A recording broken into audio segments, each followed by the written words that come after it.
Back again. We've finished up the double ladder, and now it's time to add some more of the chain stitch to finish up our lines here. The important thing that makes this different from the chain stitch we did earlier with the cotton is that the metallic is, as I said, a much weaker thread, so it's really important to keep one finger or one hand below that you'll use to tension the stitches underneath. Catching this first part's always the tricky one. So it's not quite as difficult for a reverse chain because that's a slower stitch, but you want to avoid dragging as much as possible. So we're going to do reverse chain down the stem of the violet.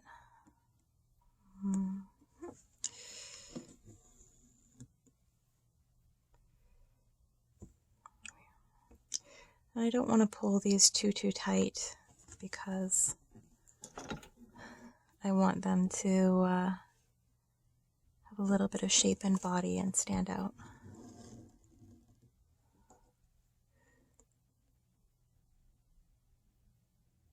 There we go. So this will be especially important when we go and do more of the veins over top of leaves. Keeping one hand up and one hand down. I'm going to have to rethread my needle. Give me a moment. So, rethreaded. One hand up, one hand down. It's very important when we're going over top of the stitches we've already done, because those extra stitches, or that extra friction on the metallic, makes it quite weak. Can do a number on it, make it fray. It's also really important, if you can, when you're going over your previous buttonhole stitches, to go between them rather than through a stitch if you can. That'll help to keep your threads from fraying. If you're not using a metallic for this part, you don't have to be quite so careful, but it's good practice to have. This one hand up, one hand down is also good for minimizing how much we're touching the fabric. We're going to come back. Alright, so just finished up that section of reverse chain. Now with the chain stitch, where this is more important to keep my hand under, because as soon as I pass this up, I'm going to take the underhand and tighten that up so that I'm not dragging the thread as much as I can. There we are. So hold this top place, pass the needle back, then tighten it underneath with my bottom hand. Next stitch, hold the top in place, pass it back, tighten the bottom. And this technique is really useful if you're using a slightly weaker thread, like a metallic. Because once these guys get a break in them, you're better off to cut the thread at the break and just work with a shorter piece, or use a new piece if you can manage it, because the break will continue to pull every time it passes through the fabric. So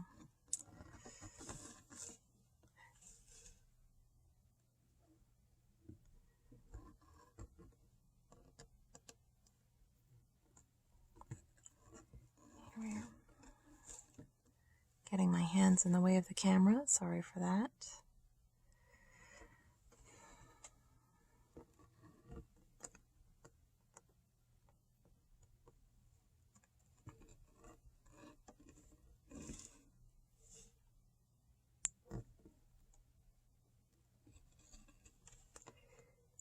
And when we're doing our chain stitch around these tight little curls, don't be too concerned if they don't stay nice and tight.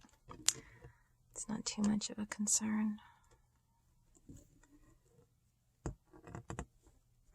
So you see how that time where I didn't pull it properly because I didn't have enough under, it pulls awkwardly. So I'll tie that off and carry on with the rest of them. Welcome back.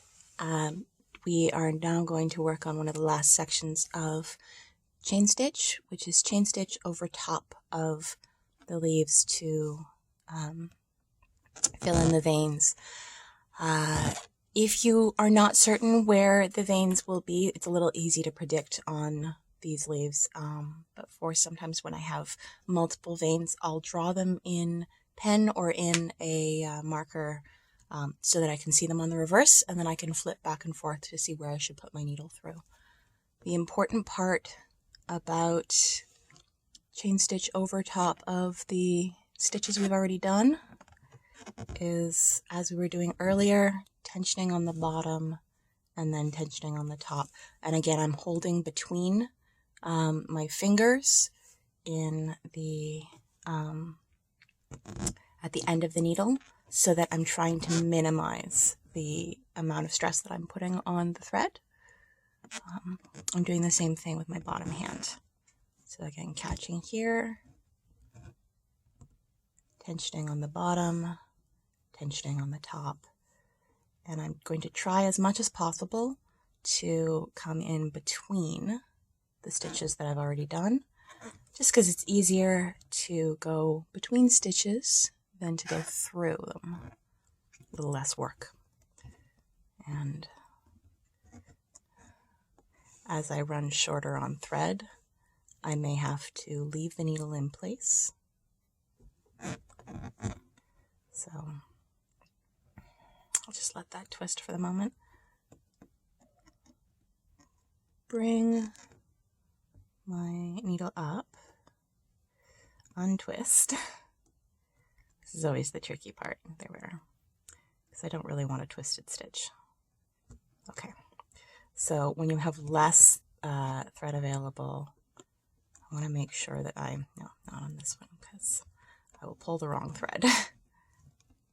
And then I'll unthread my needle, have to flip it over. Okay. So sometimes this happens where it just becomes a little bit fussy. So sometimes you just have to come in there and gently tease it out. When working with a plied but delicate thread, sometimes you'll have to smooth the plies forward. If you've ever worked with 2 strands of embroidery floss together before, you'll know that if you have done a line of embroidery, sometimes you'll find that you end up with one of them being way shorter than the other at the end, and it's just because of the natural way that we hold the thread and twist it so that you end up with one side going to the outside or the inside more often, and a little bit of unevenness. So totally normal. Okay, I want to try to avoid that twist this time and come up, catch, tension on the bottom before I pull my needle free. I prefer to do it after when I have more thread, because then I'm less likely to unthread my needle. But when you have a little less thread, it's sometimes easier to do it before you pull your needle free.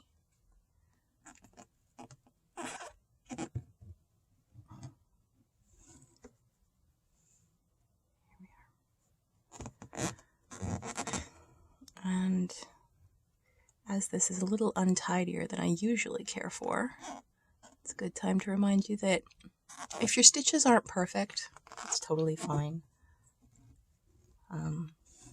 Even in a small piece like this, I have hundreds of stitches, so any unevenness between them is really not a problem. I might just have to unthread and rethread my needle because of the unevenness we have here. Back again, we've fussed that out. It's always your choice when you're doing any kind of line on top or veining, or really in the designs themselves. No matter what the original source says, whether that's a design that someone else has drawn, or if you're copying an original piece,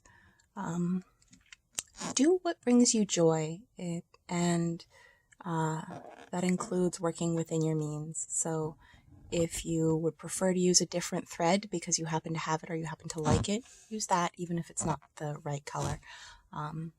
If you are a fond of a different color of leaf, a different color of flower, even if they're not the correct choice, do what brings you joy. Or if you happen to have something and want to use that rather than, say, spending money on expensive gold thread, you don't have to do anything that you don't want to do. Is sort of my moral here. So I will just end these veins wherever I like, because it's very much by feel, even when I have the design already drawn.